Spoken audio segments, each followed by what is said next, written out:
हमारे साथ बात करने के लिए उत्तर प्रदेश कांग्रेस के अल्पसंख्यक प्रकोष्ठ के अध्यक्ष शाहनवाज़ आलम जी हैं।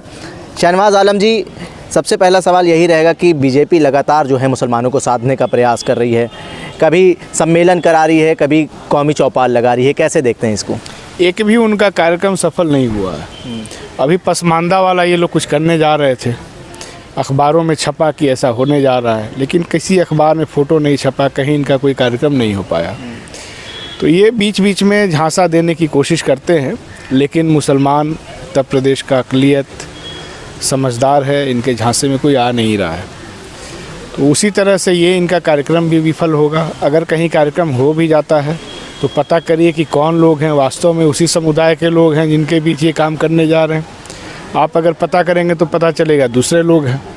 तो ये ठगने का काम कर रहे हैं और समझदार लोग हैं। इनके झांसे में एक भी मुसलमान उत्तर प्रदेश का नहीं आने जा रहा है। अगर देखा जाए इंडिया गठबंधन की बात करें तो पश्चिम बंगाल से ममता बनर्जी ने जब कहा कि हम एकला चलो की राह पे चलेंगे, फिर नीतीश कुमार एनडीए में चले गए, फिर उत्तर प्रदेश में आरएलडी हो सकता है कि एनडीए में चली जाए, उसको भी 4 सीटों का ऑफ़र मिल गया है।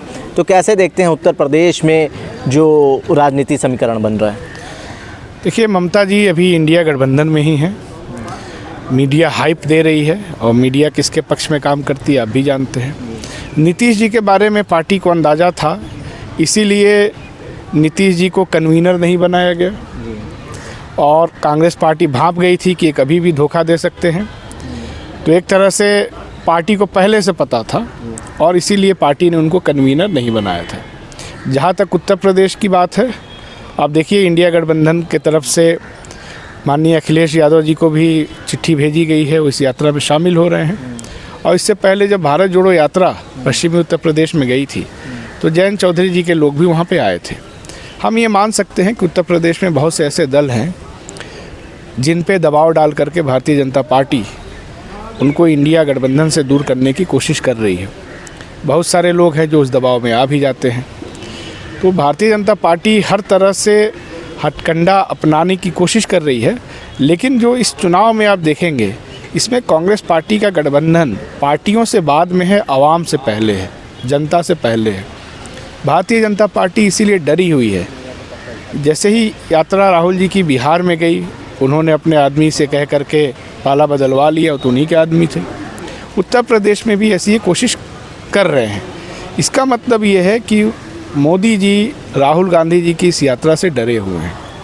अभी इस बात पे कंफर्मेशन नहीं मिला है पार्टी की तरफ से कि वो एनडीए में जाएंगे, आरएलडी की बात कर रहे हैं। कहीं ना कहीं ये तो नहीं हो रहा है कि समाजवादी पार्टी आरएलडी के माध्यम से कांग्रेस पे दबाव बनाने का प्रयास कर रही है?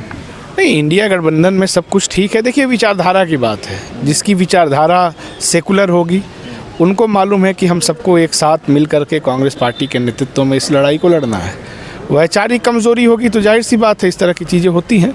लेकिन हम अभी तक मान के चल रहे हैं कि जो किसानों का सेंटिमेंट है, जो जाट बच्चियों का सेंटिमेंट है, जिनके साथ भारतीय जनता पार्टी के सरकार में उनके एक ताकतवर और बेशरम, मैं कहूँगा, संसद सदस्य ने जिस तरह की हरकत की पहलवानों के साथ, ये सब उनको याद रखना चाहिए। कोई भी डिसीजन लेने से पहले आप अपने समाज के खिलाफ नहीं जा सकते।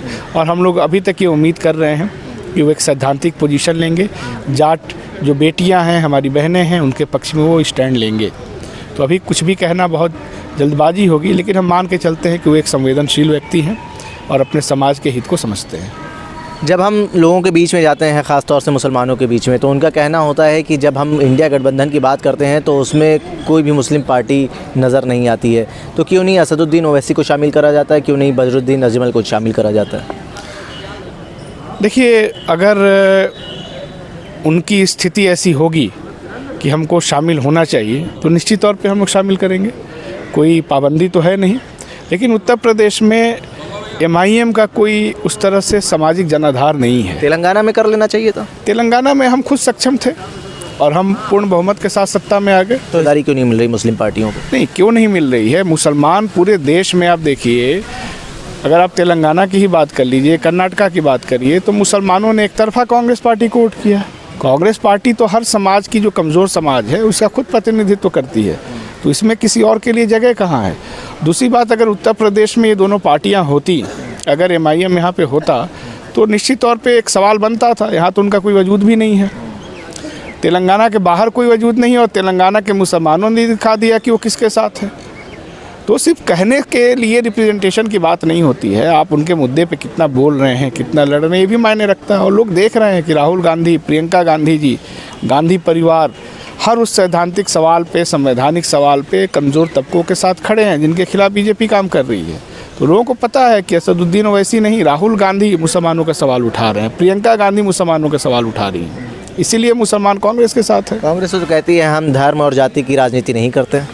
भाई धर्म और जाति को मानने वाले लोग तो हैं ना इस देश में, सबका धर्म और जाति तो है ना। हम उसके आधार पे नीतियां नहीं बनाते, हम उसके आधार पे किसी का उत्पीड़न नहीं करते। बाकी तो इस देश में जितने भी लोग हैं इंसान, जानवरों का तो हम लोग नहीं जानते हैं, लेकिन जितने इंसान हैं सबका कोई जाति धर्म तो है ही है, भारत का तो ये सच्चाई है। लेकिन उस आधार पे, उस बुनियाद पे हम कोई सिद्धांत और कोई नीति नहीं बनाते हैं, जिस तरह की भारतीय जनता पार्टी या दूसरे दल करते हैं। आपके ही जो गठबंधन में जो पार्टियां हैं, प्रमुख पार्टियां हैं, समाजवादी पार्टी को दे लीजिए, जैसे वो पीडीए की बात कर रही है, आप पीडीए को मानते हैं कि नहीं मानते? देखिए, हर पार्टी अपना इस तरह से स्लोगन बनाती है, लेकिन सवाल ये है कि पीडीए हो चाहे जो भी हो, उनको रहना तो इंडिया में ही ना है। तो इंडिया, हमारा सवाल यही है कि कांग्रेस पार्टी पिछड़ा दलित अल्पसंख्यक को लेकर चल रही है, उसको मानती है कि नहीं मानती? क्यों नहीं मानती है? कांग्रेस पार्टी ने 2 दिन पहले हमारे नेता जननायक राहुल गांधी जी ने तो इस बात को कहा कि अगर हम सत्ता में आएंगे तो 50% का रिजर्वेशन का कैप हटा देंगे। उन्होंने कहा कि अगर हम सत्ता में आएंगे तो पूरे देश में जातिगत जनगणना कराएंगे। हिस्सेदारी राजनीति में मुसलमानों को क्यों नहीं दी जा रही है? भाई कहाँ नहीं दी जा रही है? कांग्रेस पार्टी गठबंधन में, इंडिया गठबंधन में तमाम मुसलमान नेता नहीं हैं। नेता नहीं, पार्टी की बात कर रहे हैं। कौन सी पार्टी है? उत्तर प्रदेश में आप बताइए ना, कौन सी पार्टी है? उत्तर प्रदेश में नहीं, बदरुद्दीन अजमल को क्यों नहीं दिया गया? आपका तो पूरा इंडिया गठबंधन जो है पूरे देश में है ना। देखिए, हो सकता है भविष्य में वो आ जाए, कुछ भी हो सकता है, लेकिन मेरा मानना है कि आसाम के मुसलमानों ने भी इस बात को देखा कि वहाँ जब चुनाव हो रहा था तो राहुल गांधी जी ये किसी तरह का पट्टा लगाए हुए थे और यहाँ लिखा हुआ था CA NRC, और उस पर क्रॉस बना हुआ था कि हम जब तक रहेंगे इसको लागू नहीं करेंगे।